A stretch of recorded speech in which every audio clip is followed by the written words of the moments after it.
or you are attending a class. That's a great thing. Uh, Give me a minute. I'll share my screen with you. अंकित, आप अपना mic mute कर सकते हैं, काफी music आ रहा है पीछे से।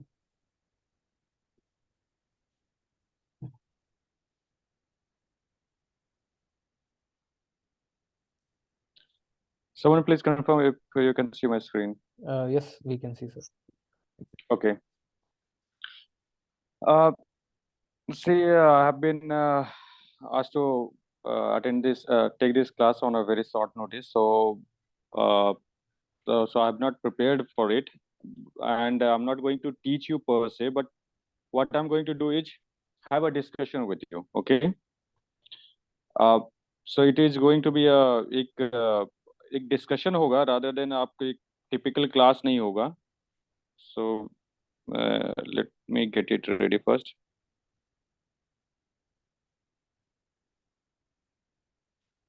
हेलो. Yes, आप लोग जिसके यहाँ कोई नॉइज डिस्टरबेंसेस वगैरह नहीं है, they can unmute their mic, और whenever you want to, whenever you feel like, you can interrupt me and ask questions. Okay. okay, right, sir. Okay, sir. Okay. Please, you can all of you can unmute your mic. जिसके पास जहाँ पे आसपास कोई environmental noise नहीं है, वो लोग unmute कर लें. ठीक है. Except Ankit. Okay. So see, here the question is emergence of regional parties and its effects on federal structure in India.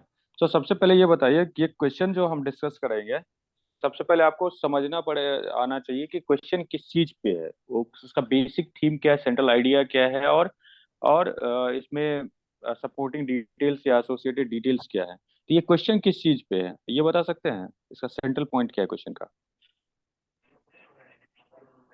Yes, that's Regional parties, sir. Someone is saying regional parties. कोई और answer?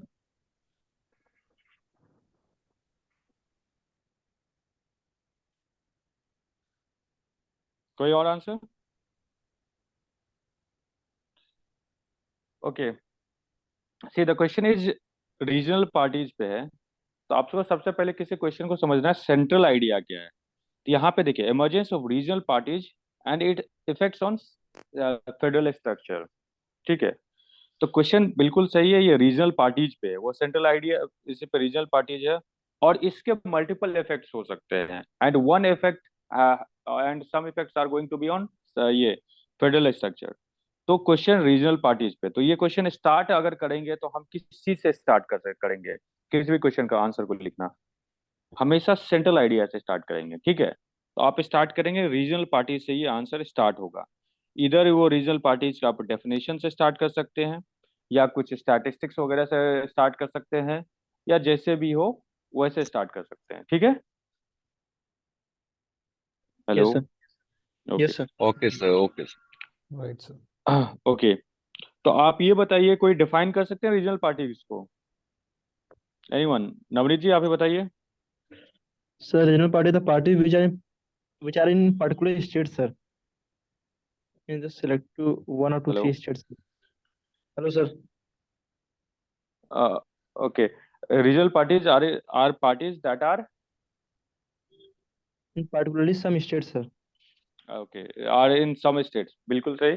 कि एक particular region में a party that is confined to a particular region can be called as a regional party. ठीक है, simple definition. तो अब ये रीजनल पार्टीज ये हो गया.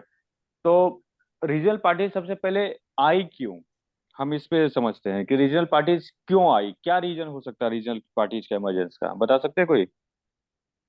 वाई? ताकि उस लोकल एरिया के जो भी इश्यूज हैं उसको अच्छे से समझ के उसे रिजोल्व कर सके, सर. बिल्कुल. और कुछ? ये सर, जो सोसाइटी में डिस्क्रिमिनेशन हो रहा है उससे भी काउंटर करने के लिए, और उनकी बिल्कुल. और कुछ? समस्या को ऊपर. So बिल्कुल. political domination of some parties, sir. Political domination को कम करने के लिए. ठीक है. Yes, sir. और कुछ?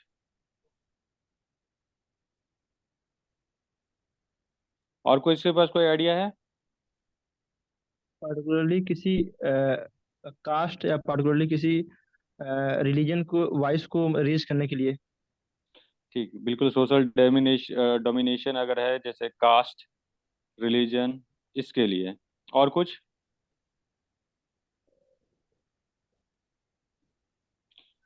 रीजनल पार्टीज बहुत सारे कल्चरल एस्पेक्ट पे बनते हैं, तो कल्चर का क्या क्या एस्पेक्ट हो सकता है, बता सकते हैं? एक तो किसी ने रिलीजन हो ही सकता है, आपको कास्ट हो सकता है, और कुछ? लैंग्वेज। लैंग्वेज लैंग्वेज होता है। बिल्कुल। और कुछ? और ये कास्ट, रिलीजन जो है ना, ये लैंग्वेज, ये सारे चीजें हैं, they also form something called ethnicity. इसमें एक रेस को भी अगर जोड़ दे तो, ठीक है। Yes sir. तो हम जो ये सारा बताएं, ये सारे इश्यूज के बेसिस पे बनता है, आपको रीजनल पार्टीज का फॉर्मेशन होता है, ठीक है। Yes sir. तो अब रीजनल पार्टीज आप समझ रहे हैं, इस पर्टिकुलर इश्यूज पे बनता है। आप बताइए कि रीजनल पार्टीज कौन कौन से, कुछ रीजनल पार्टीज का एग्जांपल दीजिए, और किस किस इश्यूज पे ये बने हुए हैं, फॉर्मेशन हुआ है, कुछ कुछ जो भी नॉलेज बताइए। जैसे उत्तर प्रदेश में बीएसपी, बहुजन समाज पार्टी, किस तो बात ये के लिए है? मतलब डिस्क्रिमिनेशन, कास्ट डिस्क्रिमिनेशन, सोशल बिल्कुल, एससी एसटी के ऊपर बहुत ज्यादा दबाया जा रहा था। बिल्कुल। और कोई? और ये यहाँ पे एसपी भी है, समाजवादी पार्टी। ये किसके लिए? ये पार्टिकुलर कास्ट से रिलेटेड है, और मतलब ये कास्ट के पहले एक डिस्क्रिमिनेशन एक या डोमिनेशन को स्टैब्लिश करने के लिए, ठीक है। Yes sir.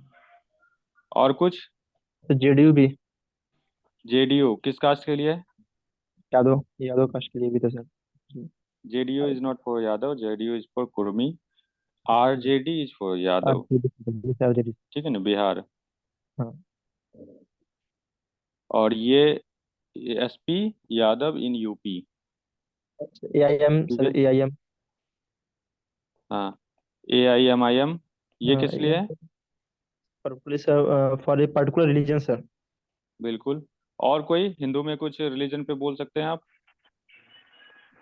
Hindu Yuva Vahini sir. क्या? हिंदू युवा वाहिनी, शिवसेना सर, शिवसेना ने हिंदू युवा वाहिनी, हिंदू युवा वाहिनी। ठीक है। और डीएमके सिंस तमिल। रिलीजन पे जा रहे हैं, तो हम और भी कुछ रिलीजन ले सकते हैं, जिसमें जिसके लिए पार्टीज बनी है। क्या क्या? एक सिख रिलीजन के लिए बोल सकते हैं। अकाली दल। बिल्कुल। चलिए, रिलीजन के पे और कोई पार्टी है? नहीं है। चलिए, इतना हमारे लिए सफिशिएंट है। और कोई ग्राउंड बताइए लैंग्वेज जिस के पे बेसिस पार्टी हो। लैंग्वेज के बेसिस पे पार्टी बताइए कुछ। सर, डीएमके में भी। डीएमके, चलिए, हो सकता है, कल्चर के बेसिस पे है। और आपको इनफैक्ट दलित कास्ट के बेसिस पे भी है, लैंग्वेज के बेसिस पे भी है, और एथनिसिटी के बेसिस पे कि वो southern non Brahmanical religion, non Brahmanical ये ट्रेडिशन के लिए तो आया था एक मूवमेंट, ठीक है। तो लैंग्वेज के बेसिस पे और भी है। आप गोरखालैंड वाला का जो एक पार्टी है, GJM करके, गोरखालैंड जन मुक्ति मोर्चा, ऐसे कुछ करके है, यस यस। ठीक है। तो वो भी लैंग्वेज के बेसिस पे, वो कौन सा लैंग्वेज के लिए वो है, उसका शायद नेपाली और नेपाली लैंग्वेज लैंग्वेज। है। और कोई ग्राउंड जिसके लिए पार्टीज है, बनी थी, बनी है?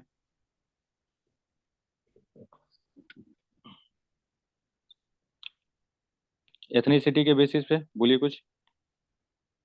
टीएमसी सर, हो सकता है। टीएमसी तो रीजनल पार्टी नहीं है सर।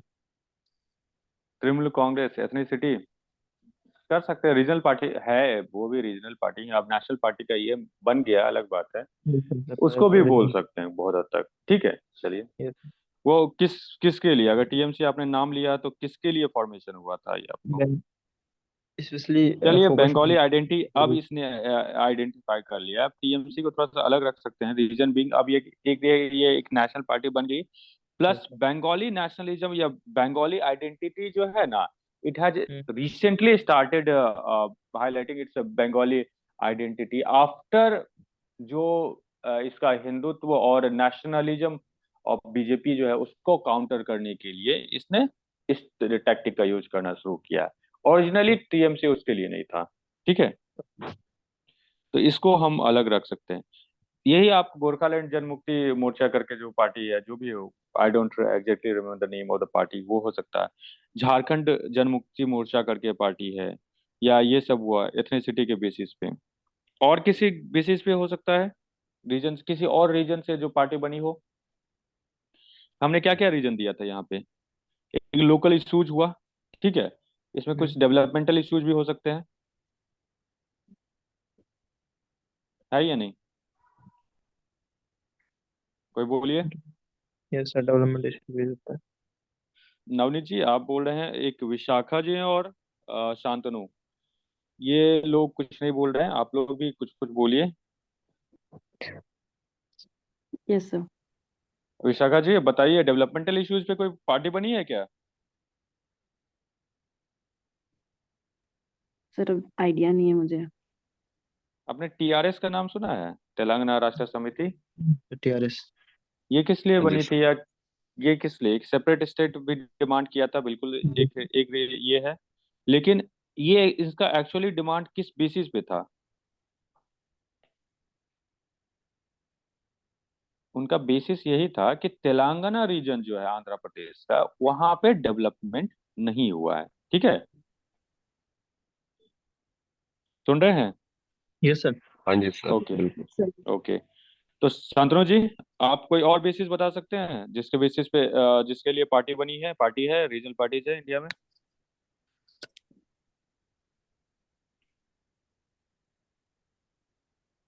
तो ध्यान नहीं आ रहा सर, इनके अलावा तो कोई। चलिए ठीक है, चलिए इतना सफिशियंट है हमारे पास रीजनल पार्टीज का, ठीक है। अब ये रीजनल पार्टीज क्यों बनी, ये आपको आपने समझ में आया, लेकिन ये सबसे पहले ये इश्यूज, इनिशियली अगर हम हिस्ट्री देखें, इंडिया की पॉलिटिकल हिस्ट्री देखें, तो ये सारी पार्टीज आई पोस्ट इंडिपेंडेंस आई, कुछ पहले से भी चल रही थी, लेकिन पोस्ट इंडिपेंडेंस आई तो उसमें अगर आप इसका टाइमलाइन देखेंगे तो सबसे पहले क्या थी इंडिया में, कि कांग्रेस का डोमिनेशन हुआ करता था पूरे कंट्री में, ठीक है। एक, ठीक है। इसको एक वन पार्टी सिस्टम भी बोलते थे, जिसको कांग्रेस सिस्टम भी बोलते थे, ठीक है।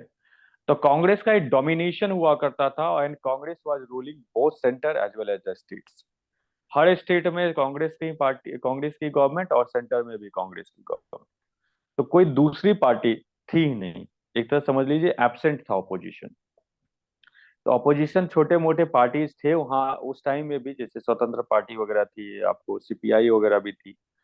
तो अदर देन सीपीआई किसी और पार्टी का कोई बिल्कुल नहीं के बराबर इन्फ्लुएंस हुआ करता था, they were just like pressure group type का हो गया, सिंपल, ठीक है।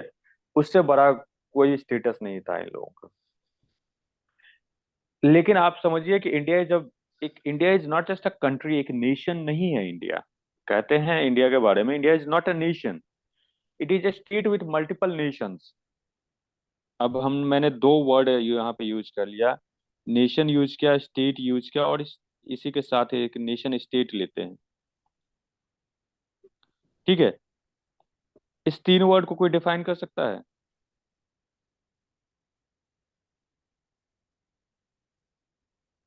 कोई सर नेशन बोलिए। Means, sir nation means whole country को लेकर बात कर रहे हैं, और स्टेट मीन्स पर्टिकुलरली किस स्टेट को लेकर बात कर रहे हैं। और nation state means sir, state में सर पर्टिकुलरली किसी फेडरल रिलेशनशिप के बारे में बात चल। कोई और कोई जवाब दे सकते हैं? शांतनु जी, विशाखा जी कुछ बोलिए, अंकित जी आप भी बोल सकते हैं। फेडरल फेडरलिज्म का नेशन स्टेट से शुरू होगा। फेडरलिज्म नेशन स्टेट से शुरू होगा, नेशन स्टेट, चलिए आप, कोई और कुछ?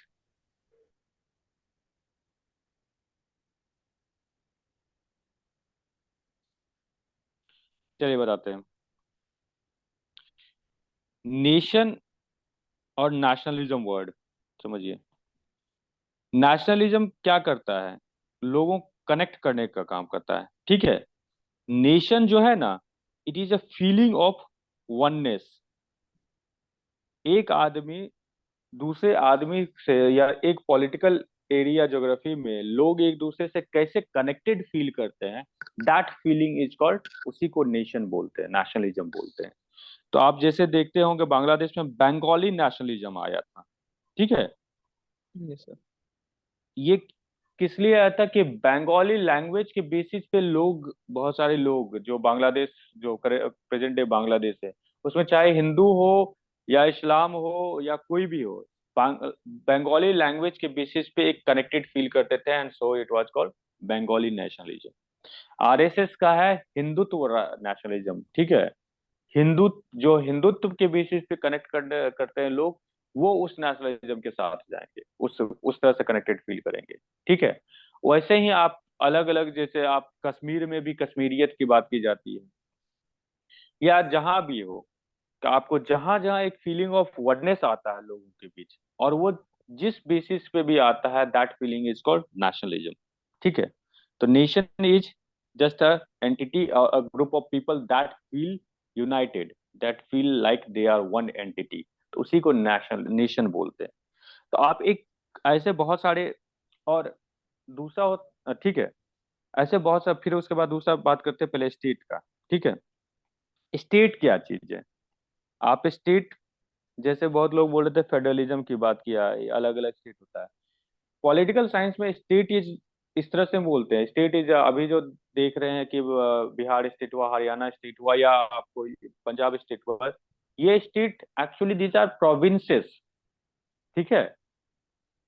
ये प्रोविंसेस है। अगर पॉलिटिकल साइंस के पर्सपेक्टिव में हम बात करें, तो स्टेट जो होता है एक इंडिपेंडेंट एंटिटी होता है, जिसमें क्या होगा, उसकी टेरिटरी होगी, लोग होंगे, गवर्नमेंट होगा, तीन चीज होगा, ठीक है। तो स्टेट वो एरिया कंप्राइज होगा जिसमें टेरिटरी होगी, पीपल होंगे, और गवर्नमेंट होंगे, ठीक है। तो ये तीन चीज जहां मिल गया, that will be called a state. अब बात आते हैं, जब नेशन स्टेट की बात आते हैं, ठीक है, तो नेशन स्टेट में, एक यूनाइटेड स्टेट में, इसमें ये तीन चीज तो आएगा ही, साथ में एक चीज आएगी सॉवरेनिटी। सॉवरेनिटी मतलब इसके ऊपर कोई नहीं है, ठीक है।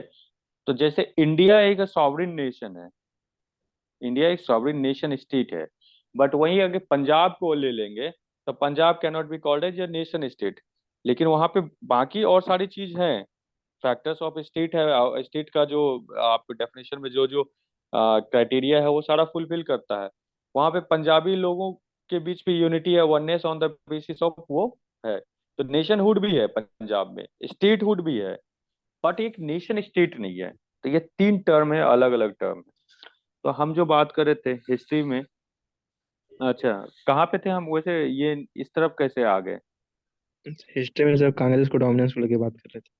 अच्छा, कांग्रेस के डोमिनेशन की बात कर रहे थे। तो कांग्रेस पूरे कंट्री में, इंडिया जो है, कहते हैं, हम एक वर्ड भी यूज कर लिए थे उस जगह पे, स्टेट नेशन, यस सर। ठीक है। स्टेट नेशन वर्ड यूज किए थे। स्टेट नेशन का सिंपल मीनिंग होता है, it is a state with multiple Nations in it. समझ रहे हैं ना? अब आपको ये बात समझ में आ रहा होगा कि इंडिया इज ए स्टेट, क्योंकि इसके पास में टेरिटरी है, पीपल है, सब कुछ, but there are multiple nations within India.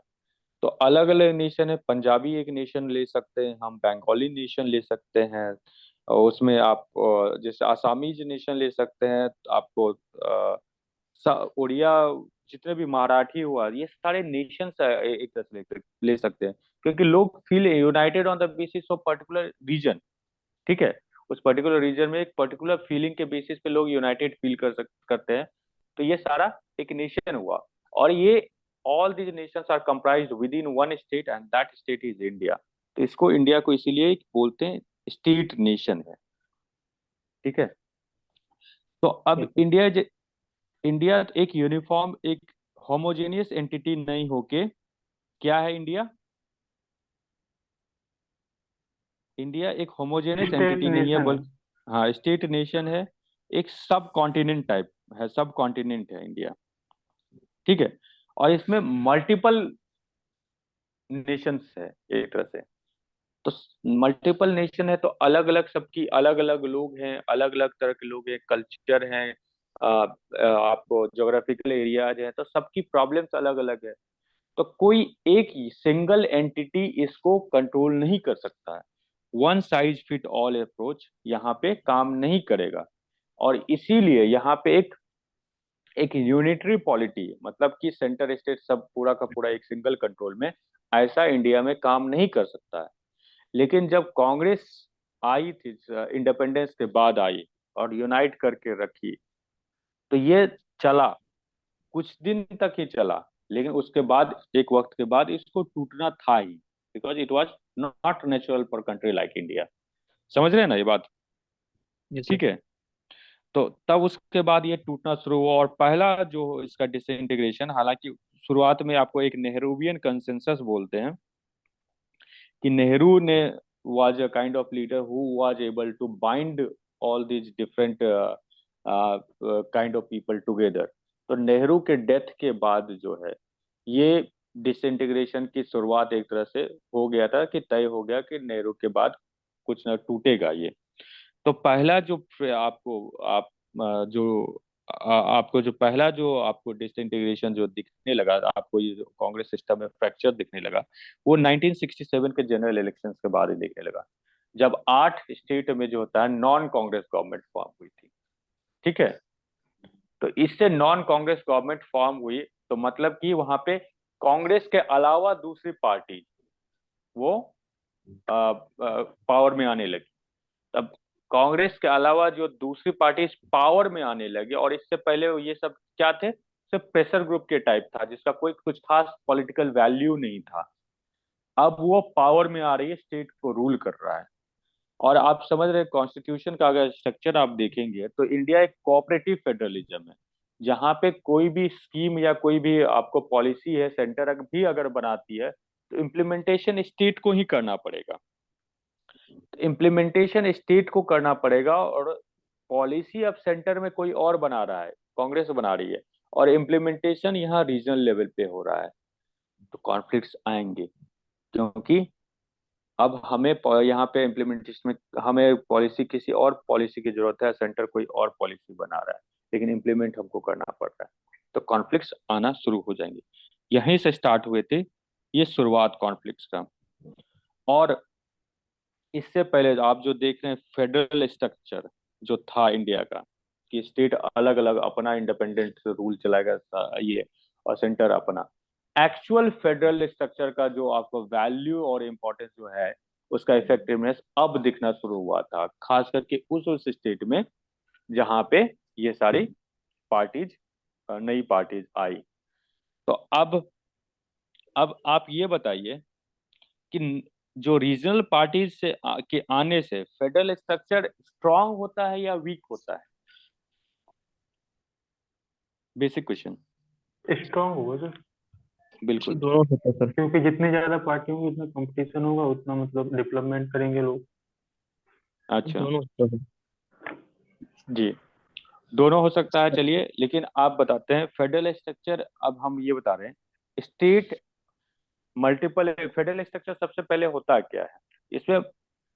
Federalism के में क्या होता है कि multiple states come together to form a ये state, multiple state provinces come together to form a state या फॉर्म अ नेशन।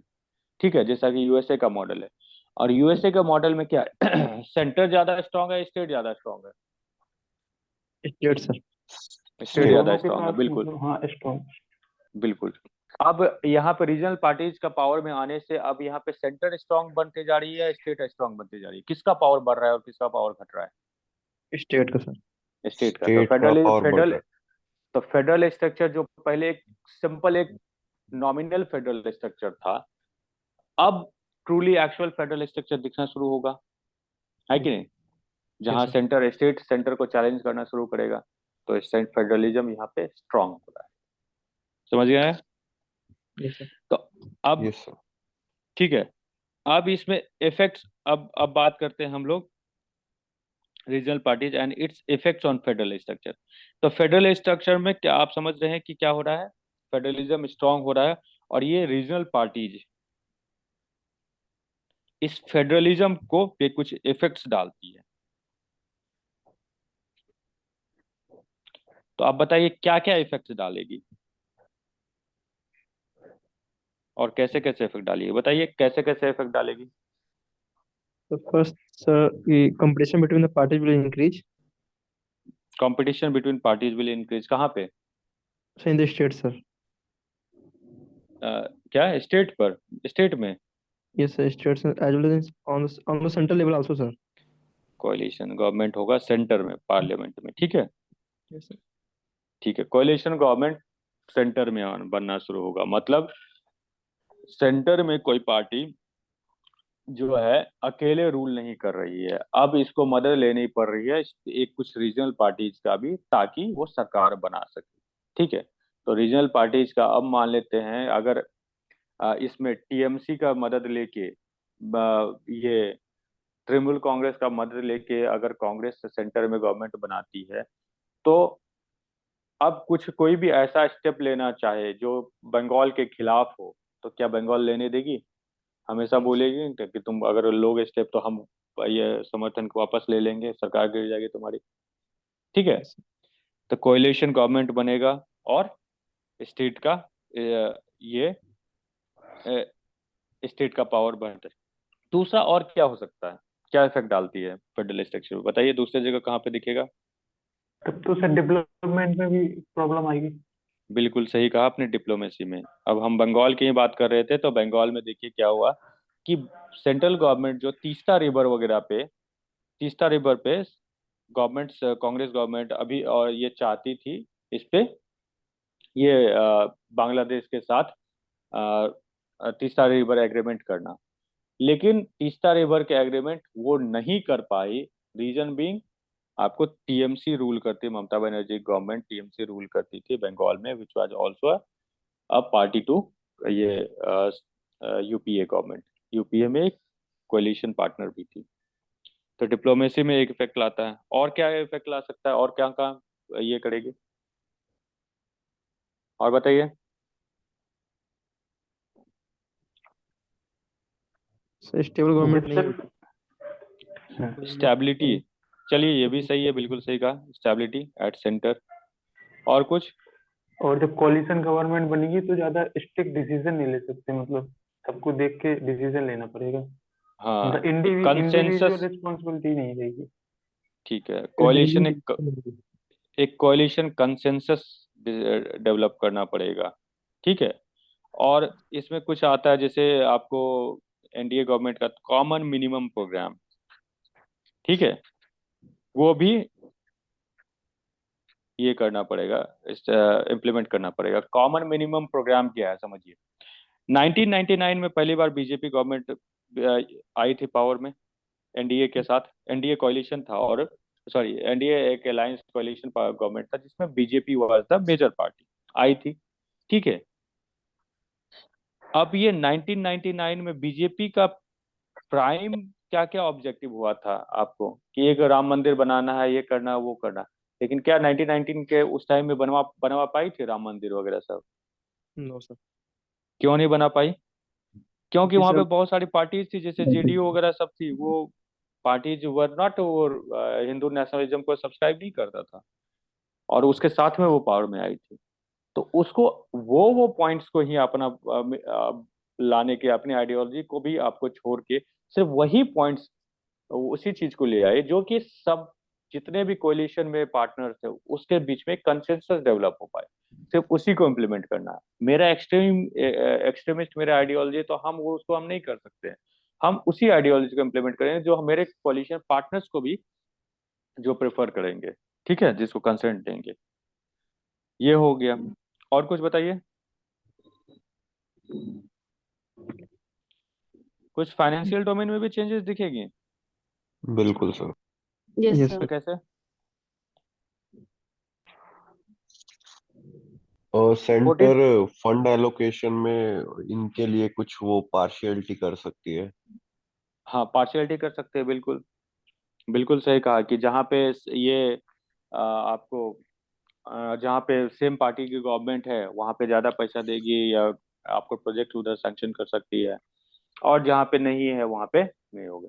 हालांकि ये है, इसको मीन्स उसके जगह पे आप बेटर पोजीशन लिखिए। जब से आपको, जब कोalition स्टेट का जब स्ट्रॉन्ग होल्ड बढ़ना शुरू हुआ, तब उसके बाद क्या हुआ कि स्टेट का स्टेट का जो रीजनल पार्टीज का स्ट्रेंथ बढ़ा, तो रीजनल पार्टीज को हम क्या बताएं कि पहले पॉलिसी बनाती है सेंटर और इम्प्लीमेंट करता है स्टेट, लेकिन स्टेट का अब स्ट्रेंथ बढ़ा तो वो बोला कि हम अपने स्टेट को अपने हिसाब से गवर्न करेंगे, और अपने हिसाब से गवर्न करने के लिए हमको चाहिए पैसा। समझे? तो पैसा चाहिए, तो पैसा कहाँ से आता है? एक सबसे बड़ा जो आपको जो सोर्स ऑफ फंड है स्टेट के लिए, वो सेंट्रल डिवॉल्यूशन। ठीक है, डिवॉल्यूशन ऑफ सेंट्रल फंड्स। अब 14 उसके लिए फाइनेंस कमीशन रिकमेंडेशन देती है, उसके बाद देती है। तो पहली बार आप देखिए कि 14th फाइनेंस कमीशन जब आई थी, उसने 42%, which was a ह्यूज, उसका शायद उससे पहले 30-31% ही 32% ही मिलता, 42% बोला कि सारा का सारा 42% फंड स्टेट को बांट दो। ठीक है, तो फाइनेंशियल डोमेन में भी इफेक्ट दिखा। और कोई इफेक्ट? तो गवर्नमेंट एक पर्टिकुलर आइडियोलॉजी पे नहीं कर सकती है। बिल्कुल, एक आइडियोलॉजी, सिंगल आइडियोलॉजी पे नहीं चल पाएगी। और कुछ?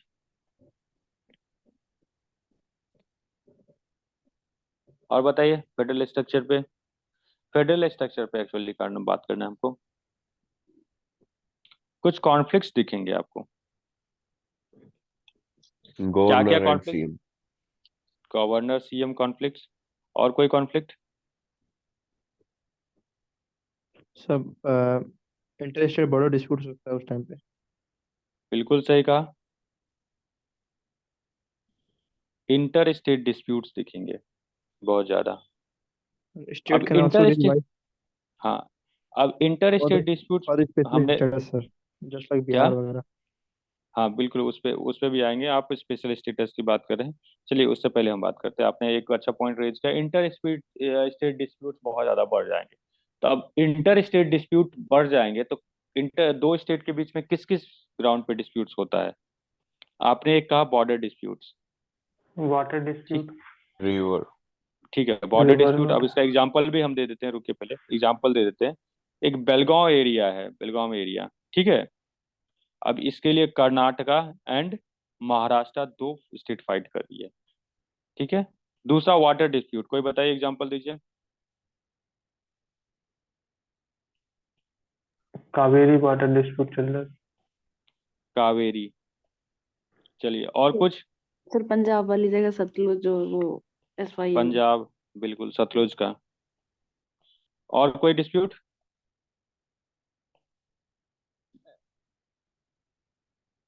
मतलब गोदावरी पर ही है, वो नीचे साउथ में 2-3 रिवर पर है ना। चलिए वो तो वाटर डिस्प्यूट हो गया, हम ग्राउंड्स ऑफ डिस्प्यूट पूछ रहे हैं। अच्छा। और इंटर स्टेट, दो स्टेट के बीच में किस किस ग्राउंड पे डिस्प्यूट हो सकता है? पानी पे हो सकता है, माइंस हो बॉर्डर गए, पे हो सकता है। हाँ मिनरल्स, रिसोर्स। रिसोर्स।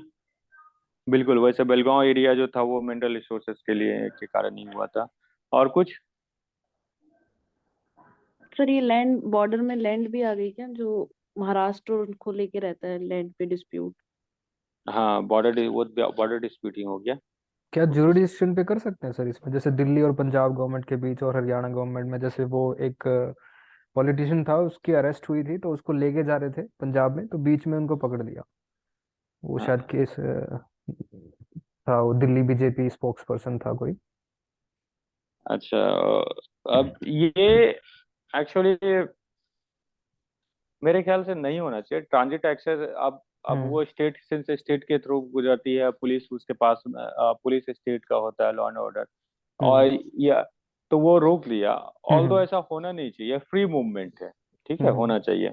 हम्म अब ऐसे मान लेते हैं पंजाब से सामान जा रहा है बंगाल में या यूपी में, रोक लिया, हम्म ठीक है।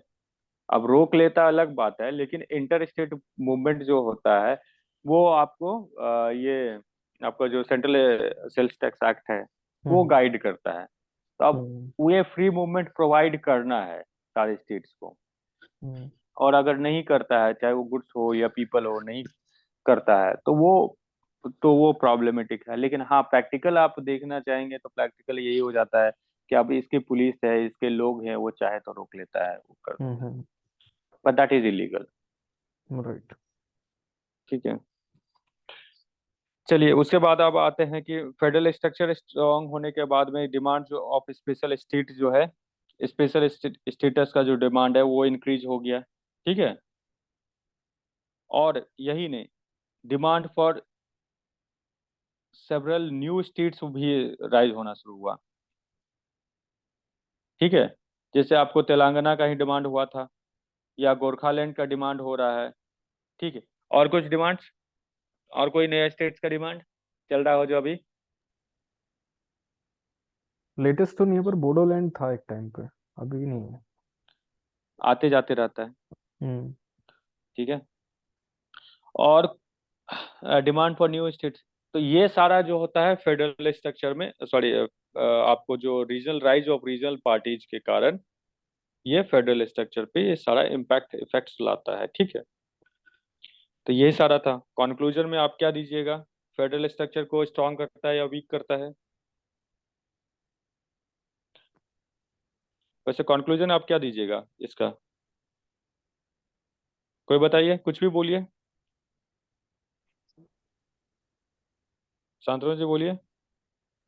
और यही दे सकते हैं कि सर रीजनल पार्टीज होनी चाहिए ताकि एक पार्टी का डोमिनेंस ना हो, और ये ना हो कि सेंटर और स्टेट में सेम पार्टीज है तो वो मतलब कुछ भी कर लेंगी अपने फायदे के लिए। यही है सर। बिल्कुल बिल्कुल। नवनीत जी। सर मेरा डेटा खत्म हो गया सर, मैं लीव पर गया और था। और सर इसका चलो सर कोई, अपोजिशन अपोजिशन पार्टी होगी स्ट्रांग तो गवर्नमेंट का काम भी सही होगा, रीजनल पार्टी अपोज ज्यादा होंगी तो। चलो स्ट्रांग अपोजिशन होना चाहिए, बिल्कुल सही कहा आपने। इससे गवर्नमेंट पे चेक्स एंड बैलेंसेस थोड़ा स्ट्रांग होगा। और यस कुछ? विशाखा जी कुछ बोलिए। यस सर, लाइक अगर फेडरल स्ट्रक्चर रहेगा तो यहाँ पे स्टेट अपनी डिमांड भी रखेगी ना, तो डेवलपमेंट और इन सब में बेनिफिट रहेगा। जी यस। ओवरऑल डेवलपमेंटल जो है, डेवलपमेंट जो है सब जगह यूनिफॉर्मली होगा। चलिए बिल्कुल सही। तो यही सब आपको आप अपने अपने हिसाब से आंसर इसमें लिख सकते हैं। No answer is a good answer, your answer is the best answer, इतना हमेशा याद रखिए। एग्जाम में आपको हमेशा याद रखिएगा, you do not have to write the best answer, जो भी पॉसिबल है वो आपको नहीं लिखना है। आपको लिखना है answer which is better than average answer. Simple सा फॉर्मूला है कि सब लोग बहुत घटिया आंसर लिखते हैं, आपको कम घटिया आंसर लिखना है। ठीक है। और इतने पॉइंट्स आपके पास में रहेंगे और आप प्रॉपर स्ट्रक्चर कर पाती हैं किसी आंसर को, तो you can always right a good answer. चलिए, मेरे ख्याल से इतना सफिशिएंट था आज के लिए। Right sir. Yes sir. Okay. Thank you sir, one. आपने अपने इतने बिजी शेड्यूल में इतना टाइम दिया हमें। तो मुझे नहीं लगता आप किसी को इसमें प्रॉब्लम रहेगी, फिर भी रहेगी तो आप मेरे से पूछ लेना, मैं आपके डाउट सारे जो है सोल्व कर दूंगा। तो और भी सर के जो है गेस्ट लेक्चर रहेंगे आने वाले टाइम पे, अगर कोई आपको इशू लगता है political science Indian polity specific, कोई भी आपके डाउट है तो मुझे फॉरवर्ड करिएगा, फिर मैं आपको सर से आपकी बात करा सकता हूँ। ठीक है। बिल्कुल sir. Sure sir. Okay. Thank you so much sir. Okay, thank you, good night everyone जय हिंद and sir, happy thank new you. Year. Thank you sir, happy new year, thank you. Happy same new to year. You sir. Same to you sir, thank you. Okay sir. Okay everyone, good night. Sir okay PDF sir, group good बना night दीजिएगा। Sir.